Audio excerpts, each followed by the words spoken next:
Magandang araw po sa inyong lahat. Yan, lalong-lalo na sa ating mga ka-OFW. At nakakabiglang mga pangyayari. Yeah. Kaya sa mga OFW, mga baguang OFW, mag-iingat po kayo mga guys. Lalo-lalo na rito sa bansang Middle East, di ba? Kasi ay napakahirap kapag malayo tayo sa ating pamilya tapos merong mangyayari, di ba? Merong mangyayaring hindi maganda sa atin. Kaya nga nakakaalala kasi kagabi ay napanood ko ang balita. Yan kasi nabalita na to sa yung tungkol kay Juljiri Agong ay nabalita na po sa GMA News. Yan sa balita. At doon nga sa balita mga guys ay sinasabi na hindi raw ito na bugbog na hold up.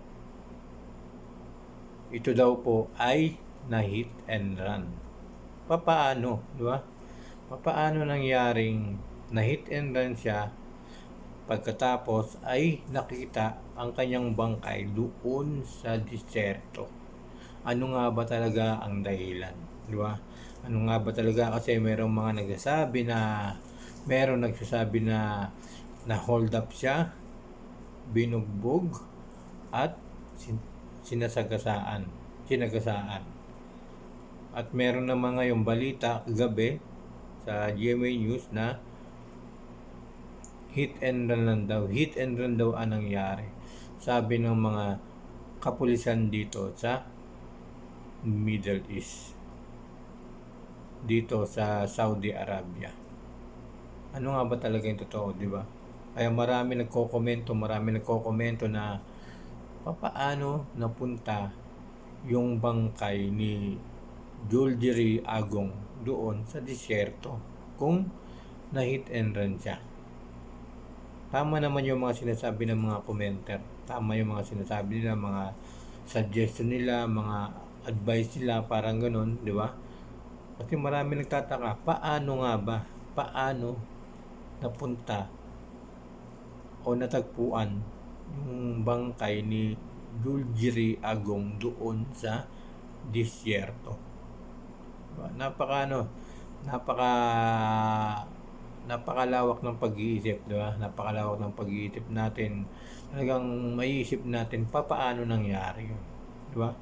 Kasi ang sabi ng kapatid niya sa balita ay paano nangyaring hindi na hold up, nasaan yung mga gamit ni Juljiri Agong nung natagpuan siya sa disyerto. Yun ang dapat imbestigahan ng mga nasa Pinas. Siyempre kailangan makapag-cooperate, di ba? Para malaman yung katotohanan. Kasi marami nagtatanong, papaano at ano ang nangyari? Papaano siya namatay?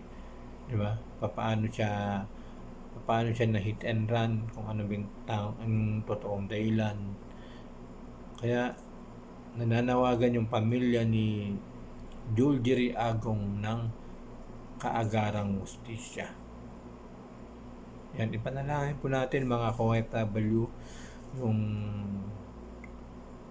yung pagkamatay ni Juljiri Agong, diba? Upang mapabilis yung pag-iimbestiga kung ano nga ba talaga yung nangyari. Kasi kahit ako ay hindi ako naniniwalang na hit and run lang siya, di ba? Pwede siyang hinold up, tumakbo siya, kaya nasagasaan, na hit and run, tapos parang walang makitang ebidensya o itinapon siya doon sa disyerto. Pero ang akala nila ay hindi makikita. Pero ano nangyari? Nakita yung bangkay ni Juljiri Agong. Kaya sa mga OFW, mag-iingat po kayo palagi. Lalo na yung mga bago. Mapababae man, mapalalaki, palagi po kayo mag-iingat. Kasi tayo lang po magtutulungan. Malayo yung ating pamilya sa dito. nasa Pilipinas po sila. Kaya mag-iingat po sa mga bagong dating. Mag-iingat po kayo mga guys. Diba? Kasi hindi lang po si Juljeri Agong yung nangyaring ganyan. Meron pang 3 lalaki dati na na ganyan ang nangyari.